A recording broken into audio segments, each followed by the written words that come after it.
আছে, এখনো উম্মাহ চিৎকার করছে, আমাকে বের করো, আমাকে বের করো, আমি ডুবে যাচ্ছি। আশপাশের মুসলিমরা বলছে নড়াচড়া করতে যায় না, নড়াচড়া করতে যায় না, ওইটাও ডুবে যাবে। কে টেনে তুলবে একে? এখন যারা আশপাশে আছে এই দুরবস্থায় এবং এই দায়িত্ব পালন করে নাই, আল্লাহ পাক অচিরে তাদেরকে সরিয়ে দিবেন ইনশাআল্লাহ, কোনো সন্দেহ নাই। নতুন কোনো কওম আসবে ইনশাআল্লাহ, নতুন কোনো প্রজন্ম আসবে ইনশাআল্লাহ, যারা এই উম্মাহটাকে আবার তুলবে ইনশাআল্লাহ। এবং আমরা জানি, আমরা আখিরুজ্জামান স্টাডি করে দেখেছি যে বিশ্বের সামনে এমন সময় আসবে যখন ঈসা ইবনে মারিয়ামকে আল্লাহ পাক নামাবেন, এবং এই বিষয়ে কোনো সন্দেহ নাই। কথা বুঝতে পারেন নাই? পৃথিবীর কোনো শক্তি তাকে আটকাতে পারবে না। আল্লাহ পাক এটা বলে দিয়েছেন, সিরিয়ার দামেস্কের সাদা মিনারের উপরে দুইজন ফেরেশতার কাঁধে ভর করে ঈসা ইবনে মারিয়ামকে আল্লাহ পাক পাঠাবেন।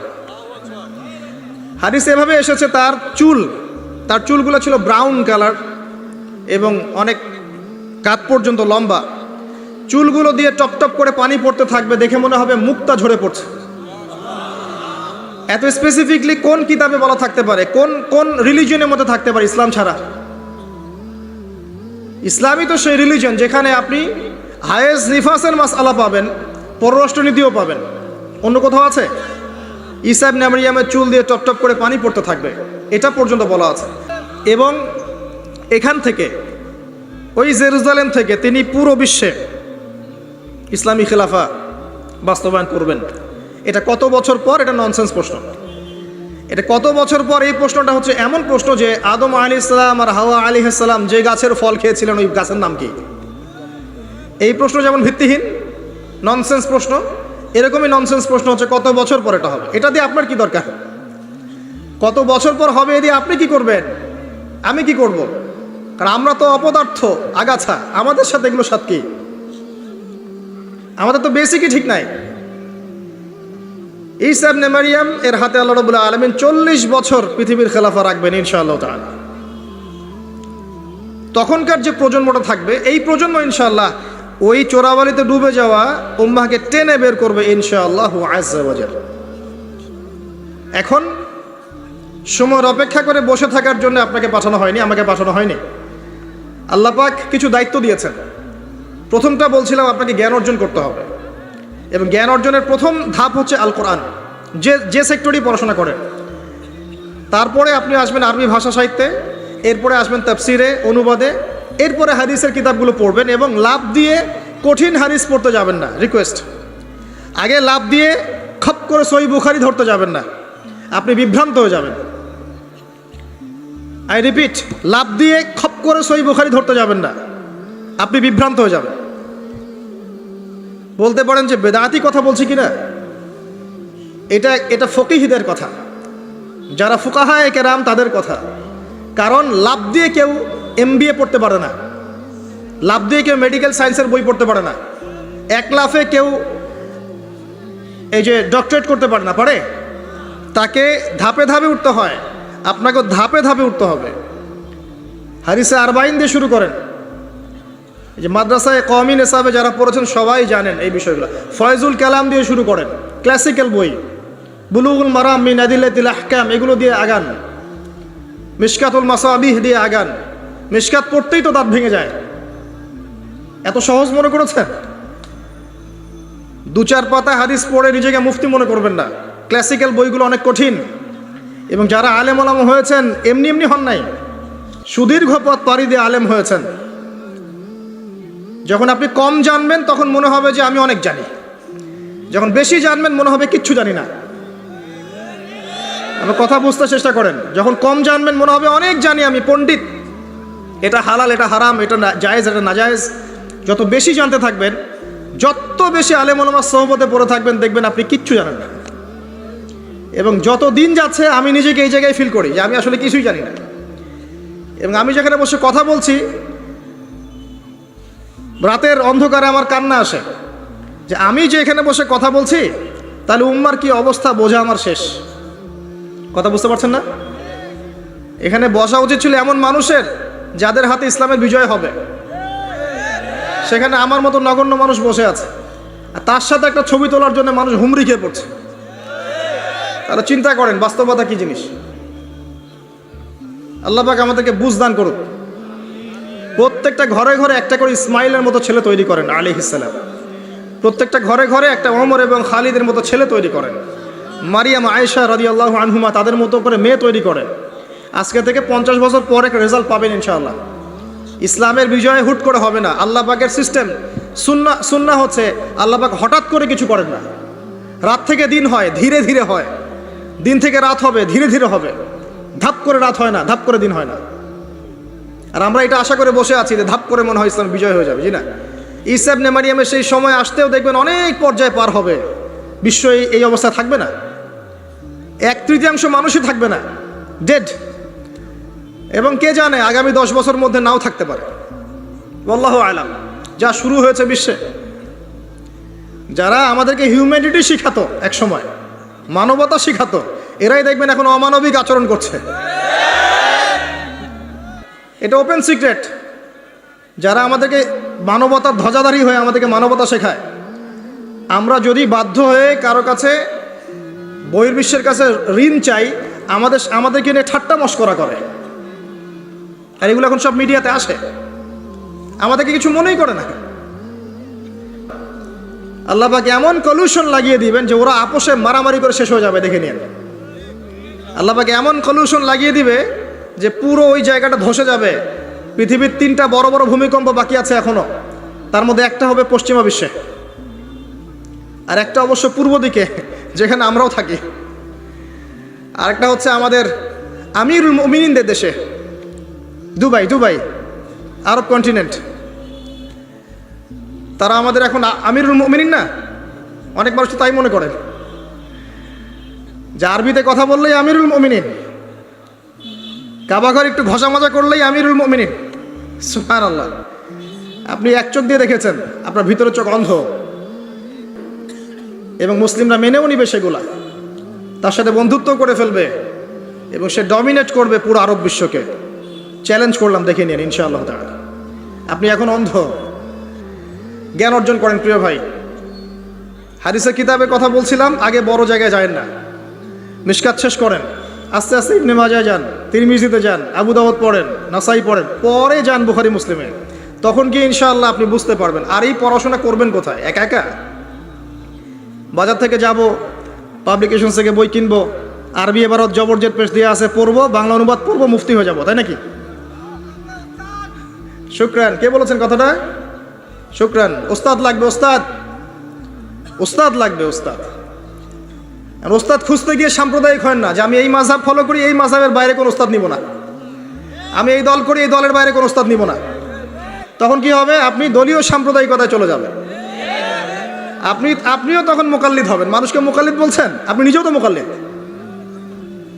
একজন আলেম বই লিখেছেন, ধরেন আমার হাতে একটা বই আছে, নামাজ শিক্ষার বই, কথার কথা। তো এখন এই বইটার মধ্যে তিনি কিছু দলিল দিয়েছেন, রেফারেন্স দিয়েছেন, নামাজকে সাবিত করেছেন, আপনি এখন সেটা ফলো করছেন। হাদিসের নাম্বারগুলো দেওয়া আছে, আপনি ফলো করছেন। ফলো করে বলছেন আমি গায়রে মুকাল্লিদ, তোমরা সবাই মুকাল্লিদ। এই যে বইটা তিনি লিখলেন, আপনি তো লেখককে ফলো করছেন, লেখক যা লিখেছেন তাই ফলো করছেন। তো অবশ্যই আপনিও তার মাযহাব মেনেছেন, তার মতকে মানেন নাই? মেনেছেন। নাকি আপনি প্রত্যেকটা হাদিসকে যাচাই বাছাই করে দেখেছেন কোনটা সহিহ কোনটা জয়ীফ? দেখেছেন? তাহলে আপনি তার মত মেনেছেন, আর মত তো মানতেই হচ্ছে। এই মতটুকু না মানলে তো আমি দিন বুঝতেই পারবো না। পারবো? আমরা কি সবাই স্কলার, মুস্তাহিদ? আমরা কি সবাই ইস্তেহাদ করার যোগ্যতা রাখি? তাহলে নিঃসন্দেহে এমন মানুষের কাছে যেতেই হবে যিনি ইস্তেহাদ করার যোগ্যতা রাখেন। তিনি যখন গবেষণা করে একটা ফতোয়া দিবেন, আমি সেই ফতোয়াটাকে সর্বোচ্চ আমার সাধ্যমতো মেলানোর চেষ্টা করতে পারি এবং অন্যান্য আলেমদের কাছে শরণাপন্ন হতে পারি যে আপনারা এটার ব্যাপারে কি মত দিচ্ছেন। কিন্তু আমাকে তো সাধারণ মানুষ হিসেবে আলেম ওলামার কাছে যেতেই হচ্ছে এবং মাযহাব মানতেই হচ্ছে। বিষয়টা এমন নয় যে আমি সরাসরি কোরআন সুন্নাহকে মানতে পারি। পারি কি? কোরআন এবং সুন্নাহর প্রত্যেকটা জিনিস বোঝার সরাসরি যোগ্যতা আমার আছে? যদি না থাকে তাহলে মাধ্যম লাগে না? এই মাধ্যমটা কি নাজায়েজ?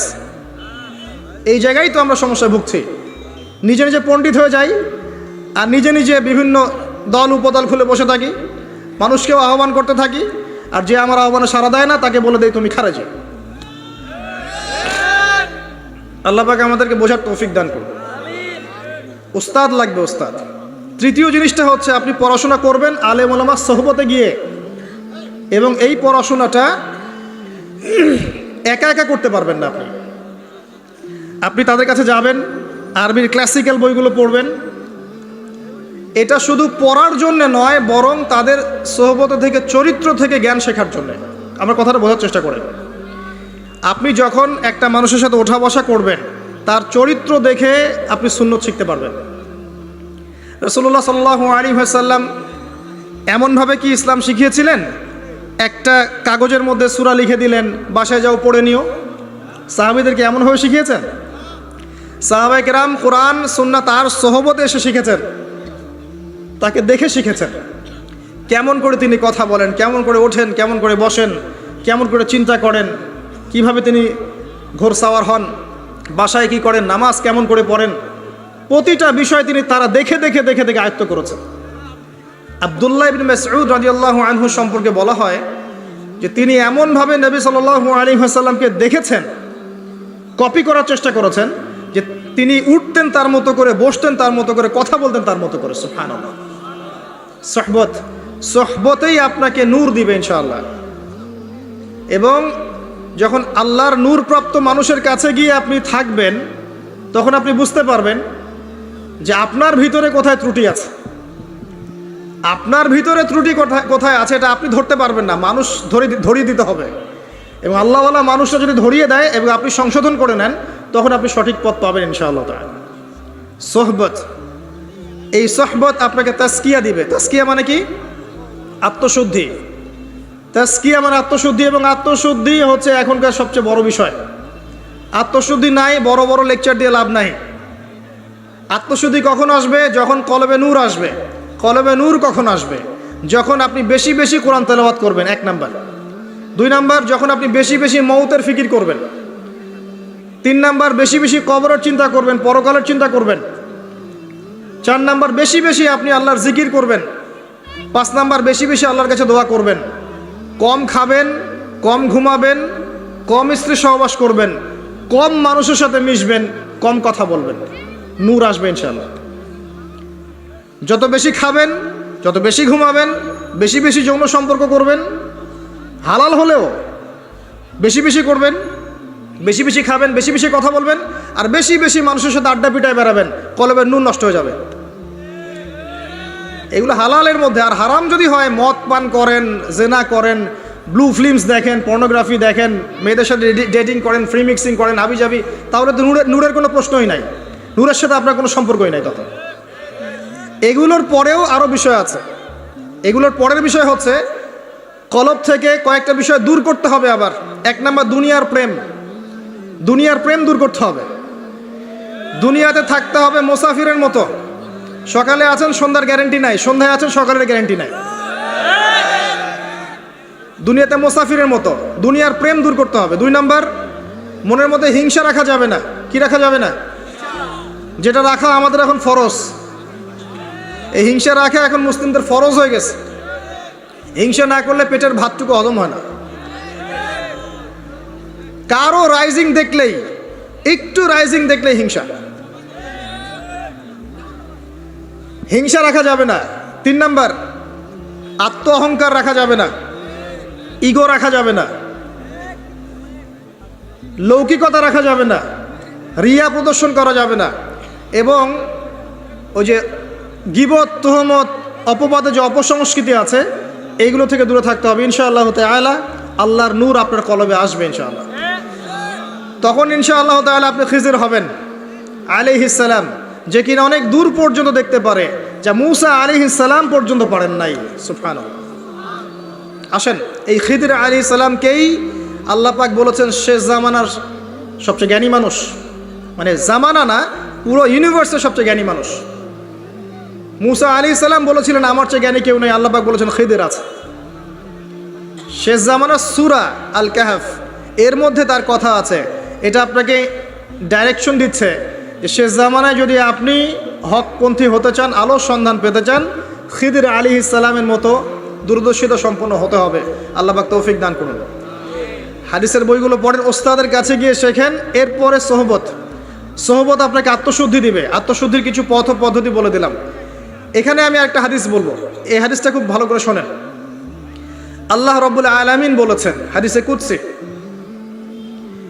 যে আল্লাহ পাক যেগুলো ফরজ করেছেন, ওয়াজিব করেছেন, এগুলো যখন একজন বান্দা নিয়মিত করতে থাকে এবং এর সাথেও নফল কাজ করতে থাকে, আল্লাহ পাক সেই বান্দাকে ভালোবেসে ফেলেন।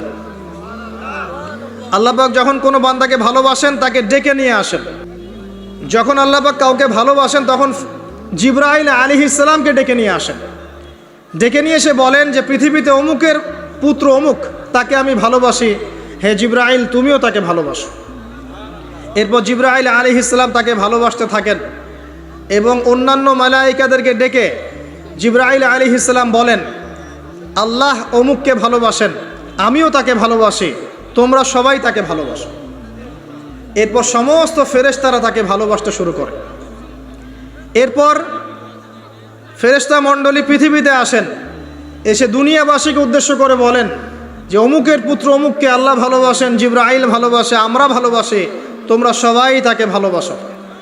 এরপর দুনিয়ার মানুষদের কাছে তার মর্যাদা বাড়িয়ে দেওয়া হয়, তার দিকে মানুষের মনকে ঘুরিয়ে দেওয়া হয় এবং তার প্রতি মানুষের ভালোবাসা সৃষ্টি করে দেওয়া হয়। আল্লাহ পাকের নূর যখন আপনার ভিতরে আসবে, ইনশাআল্লাহ দেখবেন আল্লাহ রাব্বুল আলামিন আপনার হাতে তার দ্বীনের পতাকা দিবেন ইনশাআল্লাহ আযজা ওয়া জাল্লা। তাসকিয়ার প্রয়োজন, তাসকিয়া না আসলে নূর আসবে না। লাভ নাই ভাই, প্রচুর ইবাদত বন্দেগী করে মনের মধ্যে অহংকার রেখে কোনো লাভ নাই। অনেক কিছু করছেন, নিজেকে মনে করছেন আপনি সুপিরিয়র, অন্যরা সব ককরোচ, আপনি জান্নাতের ডিলার, লাভ নাই। ইবলিসের আকীদা এটা ইবলিসের আকীদা।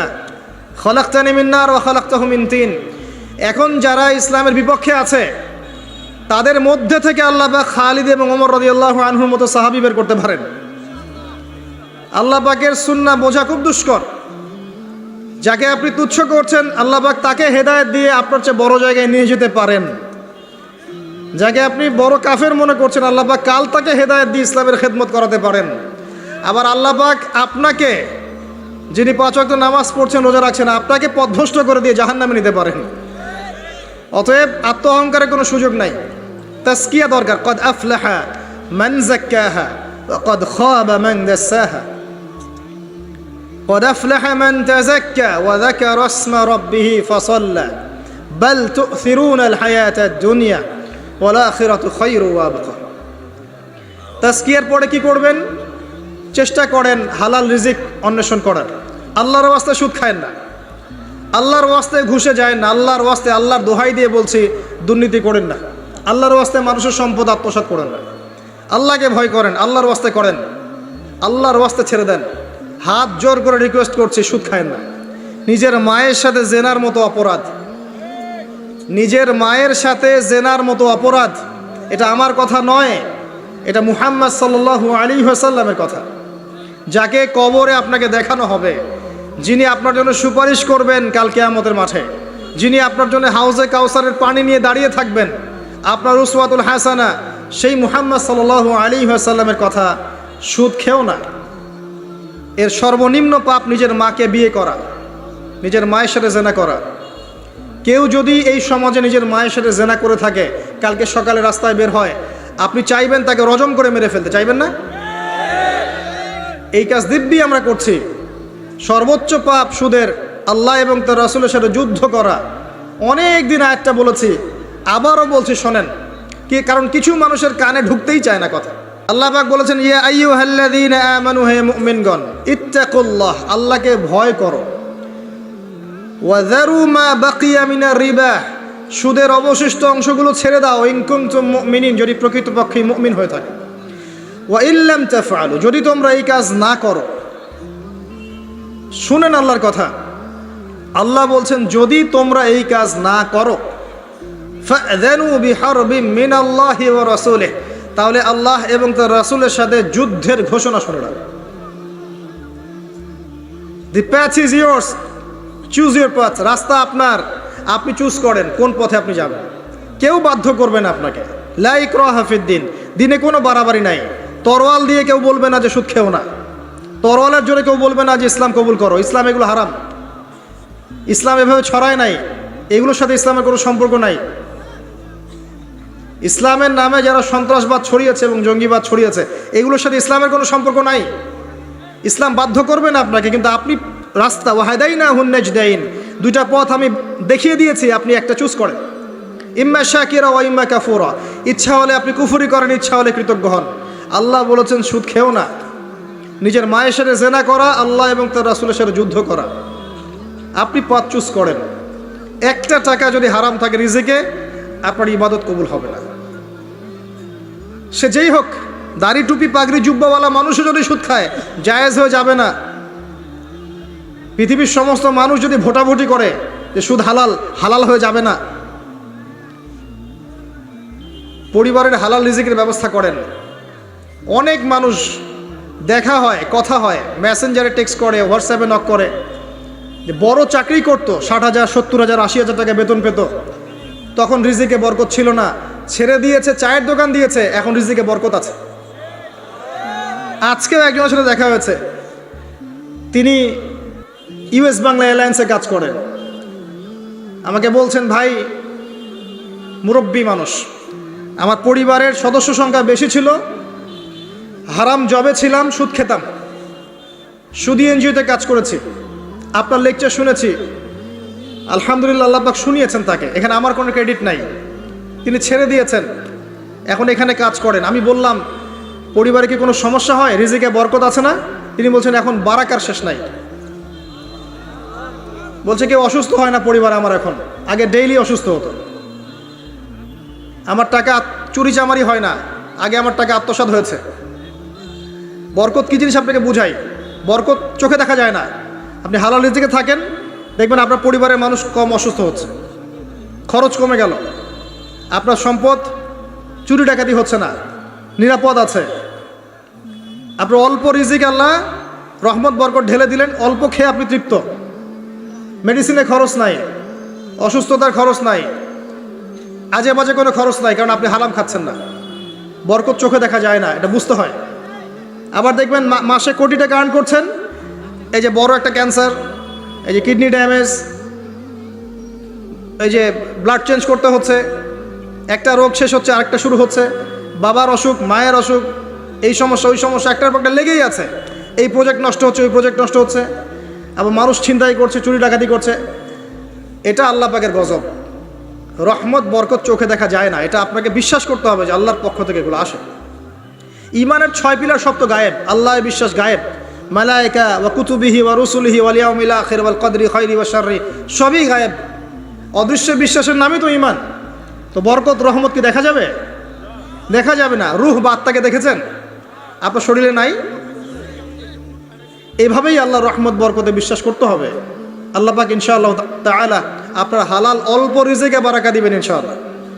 আল্লাহর ওয়াস্তে দুর্নীতি করেন না, আল্লাহর ওয়াস্তে করেন না। আমি বলি একটা হাদিস শোনাই, আমরা তো দায়িত্ব পেলে অনেক খুশি হই। রাসূলুল্লাহ সাল্লাল্লাহু আলাইহি ওয়াসাল্লাম বলেছিলেন, হে আবু যার, তুমি কখনো 2 জন ব্যক্তির দায়িত্ব নিতে যেও না।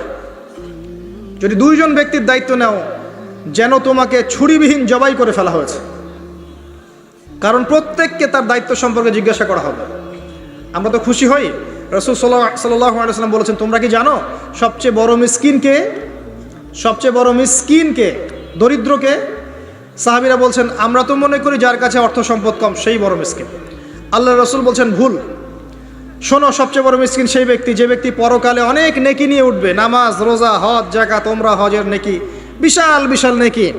এরপরে সে দেখবে সামনে মানুষ দাঁড়িয়ে আছে, কারো গীবত করেছে, কাউকে তহমত দিয়েছে, কাউকে অপবাদ দিয়েছে, কারো টাকা চুরি করেছে, কাউকে অন্যায়ভাবে জুলুম করেছে, কাউকে পিটিয়েছে, কারো সম্পদ লুট করেছে ইত্যাদি।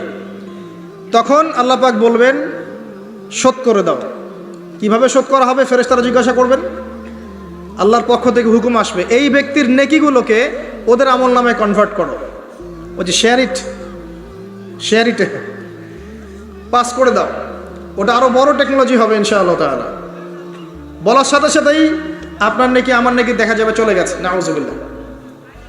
এবার সব নেকি শেষ। এবার কি হবে? অর্ডার আসবে, তাদের গুনাহগুলোকে এই ব্যক্তির আমল নামে চাপিয়ে দেওয়া হবে। এরপর আল্লাহ পাক বলবেন, ইকরা কিতাবাক, পড়ো তোমার কিতাব। ওয়া কাফা বিনাফসিকা আল-ইয়াওমা আলাইকা হাসিবা, আজকে তুমি তোমার হিসাব নেওয়ার জন্য যথেষ্ট। এই কিতাব আর ডান হাতে আসবে না, ঘুরে আসবে। ওয়া আম্মা মান উতিয়া কিতাবাহু বিশিমালিহি ফাসাউফা ইয়াদউ সুবুরা, তখন সে মউতকে ডাকতে থাকবে, মউতকে ডাকতে থাকবে, হায় আজকে আমার একটা মৃত্যু দিয়ে কাজ হবে না, 1000টা মউত আমার দরকার। সুবহানাল্লাহ, ইন্না লিল্লাহি ওয়া ইন্না ইলাইহি রাজিউন। এই হচ্ছে তাদের পরিণতি যারা অন্যের সম্পদ আত্মসাৎ করে খাবে।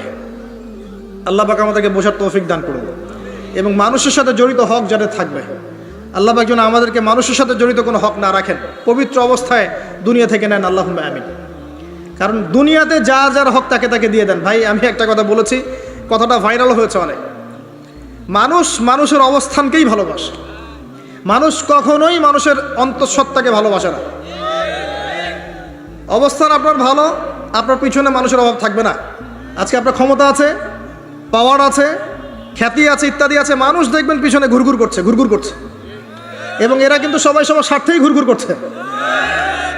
এর বাইরে আল্লাহ পাক কিছু মানুষের মনে আল্লাহর পক্ষ থেকে মহব্বত দেন, এটা আলাদা বিষয়, এটা শুধু ধার্মিকদের ক্ষেত্রেই সম্ভব। ওই দুই ব্যক্তি যারা আরশের ছায়া ছায়া পাবে, যারা একে অপরকে আল্লাহর ওয়াস্তে মহব্বত করেছে, তাই না? অতএব আল্লাহর পক্ষ থেকে একটা মহব্বত থাকে, এটার কোনো স্বার্থ থাকে না, নিঃস্বার্থ ভালোবাসা, এটা টোটালি নিঃস্বার্থ ভালোবাসা, কোনো স্বার্থ নাই। কিন্তু দুনিয়ার ভালোবাসা স্বার্থিক, স্বার্থপর। অবস্থানকে আপনাকে মূল্যায়ন করা হবে। আপন শুধু আল্লাহ পাক আপনার, আল্লাহর জন্যে যার যার হক তাকে তাকে দিয়ে দেন, নিজের হক আল্লাহর কাছে চেয়ে নেন, আপনি সুখে থাকবেন ইনশাআল্লাহ। এর চেয়ে কোনো ফিলোসফি নাই দুনিয়াতে সুখে থাকা। আপনি মানুষকে সন্তুষ্ট করতে পারবেন না, পরিবার, বাবা মা, ছেলে মেয়ে, বউ বাচ্চা, কাউকে সন্তুষ্ট করতে পারবেন না। 100% আপনি কাউকে সন্তুষ্ট করতে পারবেন না। সারা জীবন করে যাবেন, আপনার বিরুদ্ধে অভিযোগ থেকেই যাবে। শুধু আল্লাহ রব্বুল আলামিন অপেক্ষা করে বসে আছেন। এই বসে আছেন কথাটাকে আবার ভাইরাল করে বিতর্কিত করেন না। এই বসে আছেন বুঝিয়েছে, আল্লাহ পাক অপেক্ষা করছেন। মুশকিল মিডিয়ার সামনে কথা বলা, বলবো একটা তালগোল পাকিয়ে বানাবে আর একটা। এই কারণে আমি মিডিয়া এখন পছন্দ করি না। প্রয়োজনে আমি মাঠে ময়দানে এই জুমার খুতবা দিব, আমার কোনো দরকার নাই মিডিয়ার, কোনো প্রয়োজন নেই আমার। কিছু অফিসিয়াল রাখা হয়েছে এই কারণে, যাতে এই কথাগুলো এর মধ্যে ভালোটুকু মানুষের কাছে পৌঁছে যায়, খারাপটুকু আমরা মুছে ফেলে দিব। ভালো, আমার খারাপের দরকার নাই। আর এগুলো করে করে মানুষের ক্ষতি করেছি আমরা অনেক। দিন দিন দিন দিন আলেম ওলামাদের সংখ্যা এই বাংলার মাটি থেকে কমে গেছে। যে কথাটা বলছিলাম, হক দিয়ে দেন, আপনি আপনার হক আল্লাহর কাছে চেয়ে নেন, মানুষকে আপনি সুখী করতে পারবেন না। আল্লাহ পাক অপেক্ষা করছেন আপনার জন্যে, আপনি কখন তওবা করে তার দিকে ফিরে আসবেন, দেন দেন আল্লাহ পাক আপনাকে মাফ করে দিবেন ইনশাআল্লাহ। আল্লাহ পাক বলেছেন, শোনেন, ইল্লা মান তাবা, যে অনেক গুনাহ করেছে, শিরিক করেছে, জেনা করেছে, মদ খেয়েছে, বেদাত করেছে, হারাম খেয়েছে, আল্লাহ পাকের অবাধ্য হয়েছে, নামাজ পড়ে নাই, যাকাত দেয় না, ইত্যাদি ইত্যাদি অনেক অন্যায় করেছে, একদিন তওবা করে ফিরে এসেছে। আল্লাহ পাক বলছেন, ইল্লা মান তাবা, যে ব্যক্তি তওবা করে ফিরে আসলো, ওয়া আমানা, এবং ঈমান নিয়ে আসলো, ওয়া আমিলা আমালান সালিহান, এবং এখন থেকে শতামল করা শুরু করলো, হোক সে নারী বা পুরুষ, যে কেউ, যে কোনো বয়সের, যে কোনো বর্ণের, যে কোনো ভাষার, যে কোনো দেশের, এগুলো কিচ্ছু যায় আসে না আল্লাহ পাকের। ইন্নাল্লাহা লা ইয়ানজুরু ইলা আজসামিকুম ওয়ালা ইলা সুওয়ারিকুম ওয়ালাকিন ইয়ানজুরু ইলা কুলুবিকুম ওয়া আমালিকুম। আল্লাহ পাক শুধু কলব দেখেন, আমল দেখেন, রক্ত মাংস বর্ণ এগুলো দেখেন না। আল্লাহ পাক ফিরে এসেছে, আমল, ঈমান এনেছে, আমল সালেহ করেছে। আল্লাহ পাক বলছে, উলাইকা, এরাই তারা, ইউবাদদিলুল্লাহু সাইয়্যাতিহিম হাসানাত, এরাই সেই ব্যক্তি যাদের সমস্ত গুনাহকে আমি আল্লাহ নেকি দিয়ে পরিবর্তন করে দেব ইনশাআল্লাহ। আল্লাহ অপেক্ষা করছেন আপনার জন্য। আপনার কাছে আসার গল্পটা হোক আল্লাহর কাছে আসার গল্প। এই জেনার কাছে আসার গল্প দিয়ে কোনো লাভ নাই। আল্লাহ পাক যেটা বলেছেন, লা তাকরাবুজ জিনা, জিনার কাছেও যেও না। আপনি দেখবেন এখন বলা হচ্ছে জেনাটাই হচ্ছে কাছে আসার গল্প। আমি বলি শোনেন, নিমের ডাল দিয়ে দাঁত মাজেন, নিম গাছের ডাল আছে না, নিমের ডাল দিয়ে দাঁত মাজেন, এই পেস্ট ছেড়ে দেন, বয়কট করে ফেলেন, দেখবেন কয়দিন পর ক্ষমা চাবে যে ভুল হয়ে গেছে, আমরা এগুলার অ্যাড বানাবো না। আমরা যে নরম সরম মানুষ, কোনো ইনিশিয়েটিভ নিতে পারি না, এই জন্য চড়া হয়ে বসে থাকে। প্রতিটা সেক্টরেই দুর্নীতি চলছে। এই যে কাছে আসার গল্পের নাম দিয়ে মানুষকে জেনা করাচ্ছে। যুবক যুবতী স্কুল লাইফ থেকে মাহারাম গায়রে মাহারাম, এই গায়রে মাহারামের সাথে স্কুল লাইফ থেকে শুরু হয়। স্কুল লাইফে পড়ছে ক্লাস 8, 9, 10। ক্লাস 8, 9, 10-এর মেয়েরা ছেলেরা এখন অ্যাডাল্ট। এরা এরা এমন কিছু করে যে আপনার কল্পনাও নাই। এই বয়সে ওদের সব পাপ করা শেষ। এগুলোর সাক্ষী আপনারাই, আমার উপর আমাকে ভালো মন্দ বলেন না, এগুলোর সাক্ষী আপনারা নিজেরাই। নিজেদের ঘরগুলো দেখেন। আর সবচেয়ে বড় কথা হচ্ছে ঘরের মানুষ কিন্তু কথা শোনে না। দেখবেন আপনি সারা দুনিয়ায় দিন কায়েম করে ফেলছেন, দিনটা আর আপনার ঘরটা হচ্ছে নূহ আলাইহিস সালামের মতো। দেখবেন বউ কথা শোনে না, স্বামী ছেলে কথা শোনে না। এটাই বাস্তবতা। কিন্তু নূহ আলাইহিস সালামের ঘটনা মনে নাই? 950 বছর দাওয়াত দিয়েছেন, শেষে গিয়ে বলেছেন রব্বি আন্নী মাগলুবুন ফান্তাসির, আল্লাহ আমি পরাজিত হয়ে গেছি, আমাকে সাহায্য করো, আমি আর পারছি না। আল্লাহ পাক আযাব নাজিল করে দিলেন, তিনি পার হয়ে গেলেন না। ছেলে পার হয় না, ছেলে বলে আমি পাহাড়ে উঠে যাব, পাহাড় আমাকে সেভ করবে। নূহ আলাইহিস সালাম বলছেন আজকে কেউ সেভ করতে পারবে না আল্লাহর আযাব থেকে। একটু পরে একটা ঢেউ এসে বাপ বেটার মাঝখানে পার্থক্য করে দিল, ছেলে ডুবে মরে গেল। তার স্ত্রী পর্যন্ত ঈমান নিয়ে আসলো না। আল্লাহর কাছে হাত তুলে দোয়া করছেন, আল্লাহ আমার ছেলে, আমার আহাল, আমার পরিবার। আল্লাহ ধমক দিয়ে বলছেন যে লাইসা মিন আহলিক, সে তোমার পরিবারের কেউ না। দেখবেন আপনি মাশাআল্লাহ দিনদার, আপনার ভিতরে ইসলাম স্ট্যাবলিশ করা ডিফিকাল্ট। মানুষ এখন খুব ব্যক্তি সচেতন, নিজের মনে যা চাবে সেটাই করবে। আর আনুগত্যকে তারা দাসত্ব মনে করে। কথা বুঝেন? আনুগত্য করাকে দাসত্ব মনে করে। আমি দাসত্ব করব কেন? আল্লাহ এবং তার রাসূল এবং স্বামী পরিবার কর্তাদের আনুগত্যটাকে তারা দাসত্ব মনে করে। অতএব সুখে থাকার মূল মন্ত্র এটাই আপনার, যার যার হক তাকে তাকে দিয়ে দেন, নিজের হক আল্লাহর কাছে চেয়ে নেন, আপনি সুখে থাকবেন ইনশাআল্লাহ। আল্লাহর জন্য বাঁচেন, আল্লাহর জন্য খান, আল্লাহর জন্য পড়েন, আল্লাহর জন্য দিন কায়েম করেন, আল্লাহর জন্য আপনি ইবাদত করেন, আল্লাহর জন্য মারা যান, ইনশাআল্লাহ আল্লাহ আপনাকে জান্নাত দিবে। আর আল্লাহর কাছে আমরা সবাই একা একা ফিরে যাবো। ইন্না লিল্লাহি ওয়া ইন্না ইলাইহি রাজিউন। একা একা একজন একজন করে হিসাব নেবেন আল্লাহ পাক। তখন আমার সাথে কেউ থাকবে? আপনার সাথে কেউ থাকবে? ইন্তেকালের পরে 40টা দিন অপেক্ষা করেন না, মানুষ মনে রাখে? রাখবে না, কাউকে রাখবে না। এটাই দুনিয়ার বাস্তবতা। দুনিয়া বড় নিষ্ঠুর। আর এগুলোর বাস্তবতা আপনারা যত দিন যাবে তত দেখবেন, উপলব্ধি করবেন। একদম কাঠামো ভেঙে যাবে, ফ্রি মিক্সিং দিয়ে, হারাম রিজিক দিয়ে, আপনার এই যে অপসংস্কৃতি দিয়ে পরিবারের কাঠামোই ভেঙে যাবে, সমাজের কাঠামো ভেঙে যাবে। মানুষ দেখবেন আত্মহত্যা করে মারা যাবে বেশি বেশি। বাবার খোঁজ নিবে না সন্তান। কিয়ামতের আলামত আছে, আনতাইলি দালামাতু রাব্বাতুহা, দাসী মনিবকে জন্ম দিবে, মা বাবার সাথে দাস দাসীর মতো আচরণ করা হবে। টাকার জন্য, সম্পদের জন্য মানুষ ভাইকে হত্যা করবে, বোনকে হত্যা করবে, ছেলে বাবাকে হত্যা করবে, মাকে হত্যা করবে। এগুলো সব কিয়ামতের আলামতের হাদিস। এগুলো আপনি বাস্তবতা মিলিয়ে দেখেন, 100% মিলে যাবে। এগুলো চলছে এখন। এই জায়গায় আমি বলবো আত্মকেন্দ্রিক হন। একটা আয়াত শোনাচ্ছি আপনাকে, আমার খুব পছন্দের একটা আয়াত। এবং আল্লামা তাকি উসমানীর নাম শুনেছেন? আমার জানা মতে বিশ্ব বরেণ্য আলেমদের একজন। তিনি একটা গোটা বই লিখেছেন, পুরা বইটাই একটা আয়াতের উপরে। বইটা পড়েন, আপনার কাছে মনে হবে বইটার প্রতিটা কথা আপনার জন্য লেখা হয়েছে। তাসকিয়া, আত্মশুদ্ধি ও তাসাউফ। ওই বইয়ের প্রথমে টাইটেল, একটা হেডলাইন আয়াত আছে, ইয়া আইয়ুহাল্লাযীনা আমানু, হে মুমিনগণ, আলাইকুম আনফুসাকুম, নিজের নফসের খবর নাও, নিজের নফসের খবর নাও, নিজে ঠিক হও। মান লা ইয়াদুররুকুম মান দাল্লা ইন ইহতাদাইতুম, যারা পথভ্রষ্ট হয়ে যাচ্ছে বা গেছে, এদের পথভ্রষ্টতা তোমাদের কোনো ক্ষতি করবে না যদি তোমরা হেদায়েতের উপর থাকো। এর চেয়ে বড় কোনো মেডিসিন নাই। এই আয়াতের মধ্যে সব কিছু আছে, আমাদের সমস্যা এবং আমাদের সলিউশন। আমাদের সমস্যা হচ্ছে আমরা পরের দিকে বেশি চোখ তুলি, আঙ্গুল তাকাই, তোমার এটা ঠিক নাই, তোমার এটা ঠিক নাই, তোমার আকীদা ঠিক নাই, তোমার আমল ঠিক নাই, তোমার তাসকিয়া ঠিক নাই, তোমার রিজিক ঠিক নাই, ইত্যাদি ইত্যাদি। নিজের দিকে এতবার আঙ্গুল আমরা তুলি না। আমার আকীদা ঠিক আছে কিনা, আমার মানহাজ ঠিক আছে কিনা, আমার আমল বেদাত মুক্ত কিনা, আমার রিজিক ঠিক আছে কিনা, আমার পরিবার ঠিক আছে কিনা, আমার নফসে আত্মশুদ্ধি আছে কিনা, আমার ভিতরে হিংসা আছে কিনা, গীবত আছে কিনা, তোহমত দেই কিনা, অহংকার আছে কিনা, এগুলো আমাকে চিন্তা করতে হবে। আলাইকুম আনফুসাকুম, নিজের নফসের খবর নাও। এই নফস নিয়ে আল্লাহর কাছে যেতে হবে। এই একটা আয়াত যদি বুঝে আসে আপনার প্রবলেম সলভ।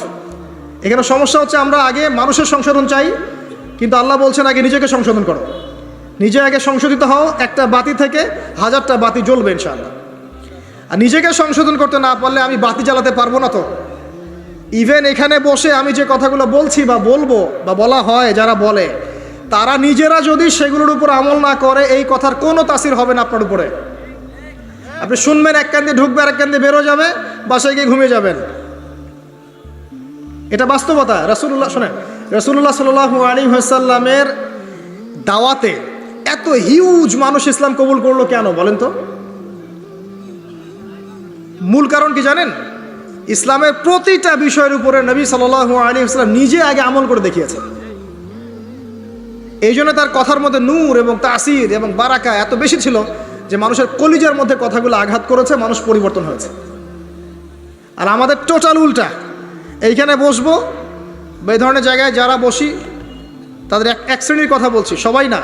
আর এখানে অনেক মানুষ আছেন যারা আল্লাহওয়ালা এবং যারা বেশি ভাইরাল না, যারা এত সেলিব্রিটি না। রাতের বেলা তাহাজ্জুদ পড়ছেন, দেখেন কোনো মাদ্রাসায় খেদমত করছেন, এমন কিছু করছেন যাদেরকে কেউ চেনে না আল্লাহ ছাড়া, তারা আল্লাহর কাছে সেলিব্রিটি। এখানে টোটালি উল্টা। আমরা বলি যেটা সেটা নিজেরা করি না, আর সেটা করি যা বলি না। আমি আপনাদেরকে বলি, আমি যা জানি তার 30-40% আমি আপনাদেরকে বলতে পারি না, ভয়ে বলি না। আর আমি যা বলি তার 100%-এর মনে হয় 50-60-70% আমি করতে পারি না। তো নিজেদেরকে নিয়ে শঙ্কিত আমরা যে কি হবে। তো এই আয়াতের উপর আমল ছাড়া আমাদের কোনো গতি নাই। ইয়া আইয়ুহাল্লাযীনা আমানু, হে মুমিনগণ, আলাইকুম আনফুসাকুম, নিজের নফসের খবর নাও। লা ইয়াদুররুকুম মান দাল্লা ইন ইহতাদাতুম, তোমরা যদি হেদায়েত প্রাপ্ত হয়ে থাকো ওদের পথভ্রষ্টতা তোমাকে ক্ষতি করবে না। ইসলামের শত্রুদের কথা বাদ দেন, আগে নিজেকে ঠিক করেন, নিজে থেকে ঠিক করেন। নিজেরা নামাজি হন আল্লাহর ওয়াস্তে, আল্লাহর ওয়াস্তে হালাল খান, পরিবার ঠিক করেন, জ্ঞান অর্জন করেন, আল্লাহর ওয়াস্তে দিনের কোনো খেদমতের চেষ্টা করেন, আপনার জানমাল সময় শ্রম দিয়ে আল্লাহর ওয়াস্তে কিছু করেন, দেশকে কিছু দেন, রাষ্ট্রকে কিছু ভালো কিছু দেন, উম্মাকে কিছু ভালো কিছু দেন, আপনার প্রতিভা দিয়ে মানুষের কল্যাণ করেন, মানবতার কোনো খেদমত করেন, কিছু একটা করেন। গবাদি পশুর মতো জীবনটাকে নষ্ট করবেন না। খাওয়া, ঘুমানো, পেশাব পায়খানা করা, স্ত্রী সহবাস করা, বাচ্চা পয়দা করা, ডেড, এই হলো আমাদের জীবনের প্যাটার্ন। এখন কিছু করেন। সবাই তাকিয়ে আছে আপনাদের দিকে, আমাদের দিকে না, সবাই তাকিয়ে আছে আপনাদের দিকে। আল্লাহ পাক আপনাদেরকে বোঝার তৌফিক দান করুন। আর কয়েকটা কথা বলে শেষ করছি, অনেক রাত হয়ে গেছে, যত লম্বা হবে ফজরের নামাজ কাজা হয়ে যাবে। সেটা হলো আত্মশুদ্ধির পরে হালাল রিজিকের কথা বলেছি। আল্লাহর ওয়াস্তে সুদ খায়েন না, ঘুষ দুর্নীতিতে যায়েন না। এরপরে আমি যেটা বলবো যে প্রকৃত মিসকিনদের কাতারে আমরা যেন না দাঁড়াই, মানুষের সাথে জড়িত কোনো হক রাখেন না। আরও বলবো পারিবারিক আদর্শ ঠিক করার চেষ্টা করেন। আমি জানি এটা খুব ডিফিকাল্ট, নিজেকে দিয়েই বুঝি এটা খুব ডিফিকাল্ট। ওই যে নূহ আলাইহিস সালামের কথা বললাম, কওমে লুত আলাইহিস সালামের কথা শোনেন, তার স্ত্রী ঈমান নিয়ে আসে নাই, নবী সাল্লাল্লাহু আলাইহি ওয়াসাল্লামের চাচারা ঈমান নিয়ে আসে নাই। এটাই সিস্টেম, এটাই নিয়ম। যখন দেখবেন দাওয়াত দিতে দিতে বোঝাতে আপনি ব্যর্থ, তখন আপনি আসহাবুল কাহফের মতো একা হয়ে যান। তাও ভালো, আসহাবুল কাহফের মতো একা হয়ে যান। একা একা দিনের পথে চলেন, আল্লাহর কাজ আপনি একাই করেন। ইব্রাহিম একাই একটা উম্মাহ, তার সাথে কেউ ছিল না, সে একাই একটা উম্মাহ ছিল। আল্লাহ পাক তাকে একটা উম্মাহ বলেছেন। আর এরপর যে কথাটা বলবো, শেষ কথা, সেটা হলো আল্লাহ পাক আমাদের সবাইকেই কিছু না কিছু প্রতিভা দিয়েছেন। জান, মাল, সময়, শ্রম, কারো অর্থ, কারো মেধা, কারো লিখার ক্ষমতা, কারো বলার ক্ষমতা, কারো সংগঠিত করার ক্ষমতা ইত্যাদি। আল্লাহ পাক যাকে যে ক্ষমতা দিয়েছেন, আপনার প্রতিভাটাকে আপনি আল্লাহর পথে কাজে লাগান। ছোট্ট কিছু করেন না, এতিমদের একটা প্রজেক্ট করেন, একটা মসজিদ করেন, একটা মাদ্রাসা করেন, একটা মক্তব করেন, একটা স্কুল প্রতিষ্ঠা করেন, একটা কলেজ প্রতিষ্ঠা করেন, একটা অর্থনৈতিক কোনো সিস্টেম কিছু লঞ্চ করেন, একটা ইসলামিক এনজিও করেন, কিছু একটা করেন যা দিয়ে আপনার দিনের কোনো উপকার হয়, ইসলাম এগিয়ে যায়। ইনশাল্লাহ এভাবেই আস্তে আস্তে সবার ক্ষুদ্র ক্ষুদ্র প্রচেষ্টা ইসলাম এগিয়ে যাবে ইনশাআল্লাহ। আজ হোক আর কাল হোক আল্লাহর জমিন আল্লাহর দিন প্রতিষ্ঠা হবে ইনশাআল্লাহ তাআলা। এবং আল্লাহর দিন যখন প্রতিষ্ঠা হবে সবাই সুখে থাকবে, কেউ কষ্টে থাকবে না ইনশাআল্লাহ তাআলা। আল্লাহ রাব্বুল আলামিন আমাদের সবাইকে পবিত্র কোরআন এবং সুন্নাহ অনুযায়ী জীবনযাপন করার তৌফিক এনায়েত করুন, আমিন।